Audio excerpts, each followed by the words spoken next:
হরে কৃষ্ণা। রাধে রাধে বন্ধুরা।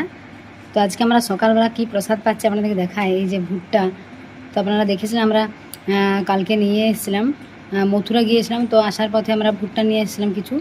তো আজকে সকালবেলা এগুলো সেদ্ধ করেছি। আজকে সকালে বৃন্দাবনের ওয়েদারটা, বৃষ্টি তো পড়েনি কিন্তু একদম মেঘ ছাওয়া রয়েছে, তো সেজন্য ভাবলাম যে এগুলো ভুট্টাগুলো সেদ্ধ করে, তার সাথে দিয়েছি লবণ, মানে এগুলো তো মাখিয়ে দিয়েছি বন্ধুরা লবণ। এই যে পিস পিস করে নিয়েছি এরকম ছোটো ছোটো। তো কুকারের মধ্যে 3-4টা সিটি দিলেই হয় অল্প জল দিয়ে। তো এগুলোতে লবণ আর কাগজি একটু অল্প রস দিয়ে যদি মানে মাখিয়ে নেন তো ভালো, কাগজির রস আর লবণ দিয়ে, তো এগুলো অনেক সুন্দর। এগুলো অনেক সুন্দর। একটু বাজারে যদি আপনারা দেখিয়ে নেন যে একটু নরম যদি হয় তাহলে অনেক ভালো, আর এগুলো অনেক উপকার। কারণ ভুট্টারা সবজি করেও খাওয়া যায়, তো সবজি টমেটোর গ্রেভি করে হয়, আর তো সবজি করে বন্ধুরা খাওয়া যায়, আর অনেকে পুড়িয়েও খায়, যেটা মানে সেকে আর এরকম সেদ্ধ করে লবণ আর কাগজি দিয়ে অনেক ভালো। হরি বল, রাধে রাধে।